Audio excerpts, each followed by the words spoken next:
वालेकुम स्टूडेंट, मेरा नाम डॉक्टर लियसगर है और आज की इस वीडियो में हम स्टूडेंट के बहुत ज़्यादा कॉमन फ्रीक्वेंटली क्वेश्चन जो स्टूडेंट की तरफ से पूछे जा रहे हैं उन क्वेश्चंस के जवाबात को आज की इस वीडियो में हम डिस्कस करने जा रहे हैं। तो आज के इस लेक्चर को शुरू करने से पहले आपसे एक मरतबा रिक्वेस्ट करेंगे कि अगर आपने अब तक हमारे इस चैनल को सब्सक्राइब नहीं किया जो कि सिंध बोर्ड टीचिंग के नाम से है, तो काइंडली आज ही आप हमारे इस चैनल को सब्सक्राइब करें और साथ ही साथ बेल आइकन को लाजमी क्लिक करें ताकि हमारे अपलोड करदा तमाम इंपॉर्टेंट वीडियोस की नोटिफिकेशन भी आपको रिसीव हो सके। तो आज का सबसे पहला सवाल जो है स्टूडेंट की तरफ से है वो ये है कि सर एमडीके 2022 की डेट जो है वो पीएमसी ने, पाकिस्तान मेडिकल कमीशन ने अनाउंस कर दी है अपनी ऑफिशियल वेबसाइट पर, लेकिन वो जो डेट है वो कुछ इस तरीके से है कि उसमें 15 डेज जो हैं वो अगस्त के मंथ के हैं, उसमें 15 डेज जो है वो सितंबर के मंथ के हैं और जो है वो एक डेट 30 सितंबर भी लिखी हुई है और तीनों डेट के सामने जो है वो लिखा हुआ है कि एमडीके 2022। तो हमें कैसे मालूम हो कि हमारा एग्जाम जो है वो कौन सी डेट पर होगा? तो दो अलग अलग मरहले में 15 डेज की जो है वो ड्यूरेशन जो है वो पीएमसी ने लिखे तो हैं, लेकिन पीएमसी ने इसकी अब तक कोई क्लियरली वजाहत नहीं की कि अगस्त के महीने में किन स्टूडेंट का एग्ज़ाम होगा, सितंबर के जो मंथ है उसमें जो 15 डेज है उसमें जो है वो किन स्टूडेंट का एग्ज़ाम होगा, और 30 सितंबर पर क्लियरली मेंशन है कि ऐसे स्टूडेंट जिनका ड्यूरिंग द एग्ज़ाम यानी एग्ज़ाम के डेज में जिनका कोविड-19 पॉजिटिव आ जाता है तो वो स्टूडेंट 30 सितंबर को एमडीकेट का एग्ज़ाम देंगे। तो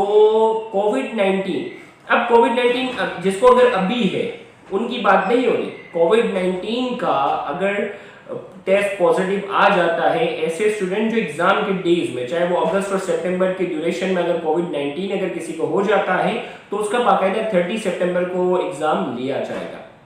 अब पॉसिबिलिटी क्या है? हो सकता है कि पहले जो मरहले में देखें, लास्ट टाइम ये था कि 30 डेज का जो है वो ड्यूरेशन था, स्टूडेंट जो है वो अपनी एग्जाम की जो डेट है वो किसी भी टाइम ड्यूरेशन पे क्या कर सकते हैं, सेलेक्ट कर सकते हैं। तो वो स्टूडेंट जिन्होंने पहले अप्लाई किया था उनको डेट सिलेक्शन में ज़्यादा चॉइसेस दी गई थी, यानी उन्होंने एंड की जो डेट थी ना वो सेलेक्ट की थी, और वो स्टूडेंट जिन्होंने लेट अप्लाई किया था उनके पास चॉइसेस कम थी और उनको पीएमसी ने अपनी मर्जी से बिल्कुल स्टार्टिंग की डेट जो है वो दे दी थी। ऐसा हुआ था ज़्यादातर स्टूडेंट के साथ, कुछ एक्सेप्शन हो तो बात अलग है। अब इस साल जो है वो हो सकता है कि पीएमसी दो अलग अलग मरहले में एग्जाम लेना चाह रहा हो। अब ये अलग मरहले की क्या पॉसिबिलिटी हो सकता है कि पहले मरहले में यानी अगस्त के मंथ में जो है वो पंजाब और केपीके में जो है वो एग्जाम कंडक्ट कर रहा हो, इसी तरीके से सेकंड मरहले में जो है वो सिंध और बलूचिस्तान, गिलगित बल्तिस्तान, इसी तरीके से जो है वो नेक्स्ट ड्यूरेशन में जो है वो उनका एग्जाम कंडक्ट करना मकसद हो। अभी याद रहे पीएमसी ने इसकी कोई वजाहत नहीं की, लेकिन स्केड्यूल जो है वो अनाउंस कर दिया है। तो आपके जहन में ये बात होनी चाहिए कि अगस्त में एमडीकेट का एग्जाम आपका होना है। पूरे पाकिस्तान के स्टूडेंट के लिए बात बिल्कुल एक वाज़ेह तौर पर ये बात क्लियर होनी चाहिए। अब तो ये बात मैंने क्लियर कर दी कि अगस्त में जो है वो हो सकता है कि अभी पीएमसी ने अभी इसकी क्लियरिफिकेशन और देनी है, लेकिन हो सकता है कि अगस्त के मंथ के अंदर जो है वो 2 प्रोविंसेस का हो और सितंबर में जो है वो रिमेनिंग 2 प्रोविंसेस का हो जाए, ये पॉसिबिलिटी हो सकती है।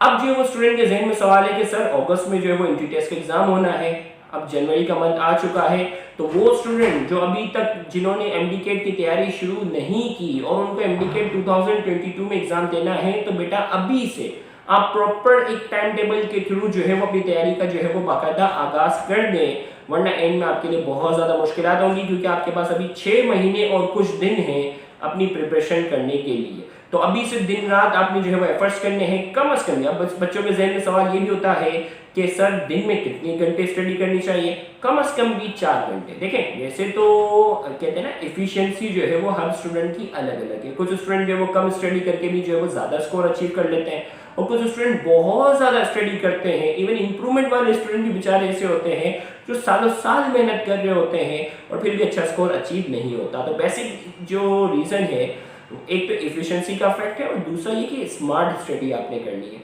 स्मार्ट स्टडी जो होगी वो कुछ इस तरीके से है, देखें कुछ बच्चे जो होते हैं ना अब ये भी जहन में सवाल है कि सर कौन सी बुक से स्टडी करें, कहाँ से करें, ये बच्चों का जहन में सवाल है। तो स्मार्ट स्टडी का मैं आपको तरीका बताऊं कि देखिए फर्स्ट ईयर सेकेंड ईयर में आप जिस भी प्रोविंस से बिलोंग कर रहे हैं वो बुक तो आपने अच्छी से पढ़ी ही ली है इंटरमीडिएट के दौरान, वो तो बुक आपने पढ़नी ही पढ़नी है। इसके साथ फेडरल बोर्ड की जो बायोलॉजी की बुक है वो पूरी करनी है। फेडरल बोर्ड बायोलॉजी की बुक आपने पूरी करनी है क्योंकि बायोलॉजी में जो है वो नॉलेज बेस्ड क्वेश्चन है और फेडरल बोर्ड से जो है वो सवाल लिए जाते हैं। तो फेडरल बोर्ड बायोलॉजी की फर्स्ट ईयर हो या सेकेंड ईयर हो वो तो पूरी बुक आपने अपनी प्रोविंसेस की बुक के साथ तो करनी ही करनी है। अब बात आ जाती है फिजिक्स और केमिस्ट्री की। फिजिक्स और केमिस्ट्री में जो है वो कॉन्सेप्चुअल सवाल आते हैं और कॉन्सेप्चुअल सवाल में क्या है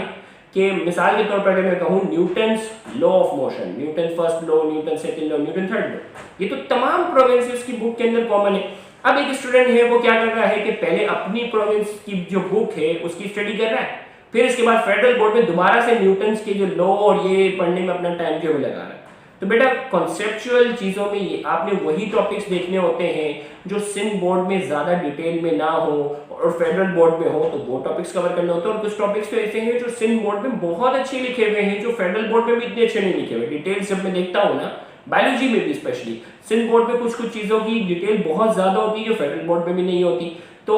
इसे कहते हैं स्मार्ट स्टडी। स्मार्ट स्टडी में आपने क्या करना होता है कि पहले तो अपनी प्रोविंस की बुक को कवर करना है, फिर इसके बाद जो है वो फेडरल बोर्ड या दूसरे प्रोविंस की बुक के उन टॉपिक्स को देखना है जिनकी डिटेल आपके सिलेबस में इतनी ज्यादा नहीं है और पीएमसी ने उसको बाकायदा सिलेबस में शामिल किया है। तो आपने जो स्टडी करनी है वो स्मार्ट स्टडी करनी है। कम से कम भी आज से आपने 4 घंटे एमडीकेट को देने ही देने हैं। अब उन 4 घंटों में बच्चे कहेंगे कि सर क्या टाइम मैनेजमेंट कैसे करें। अब आपकी अपनी मर्जी है कि 4 घंटों में आप दो घंटे जो है वो ऑनलाइन लेक्चर्स आप सुन रहे हैं, रिमेनिंग दो घंटे के अंदर आप टेक्स्ट बुक और एमसीक्यू की प्रैक्टिस करते जा रहे हैं। ये आपने अपना स्केड्यूल बनाना होगा और अगर आप रिक्वेस्ट करेंगे तो इंशाल्लाह मैं बहुत जल्द जो है कुछ ही दिनों में एक और वीडियो में अपलोड करूंगा जिसमें आपको पूरा टाइम टेबल टॉपिक के हवाले से मैं आपको प्रोवाइड कर दूंगा कि कौन सा टॉपिक आपने किस दिन कवर करना है, कौन से टॉपिक के एमसीक्यू कहां से और कैसे कवर करने हैं। और इंशाल्लाह हमारा जो रजिस्टर्ड ग्रुप है, जो रिसेंट रजिस्टर्ड ग्रुप जो हमारा ग्रुप 7 है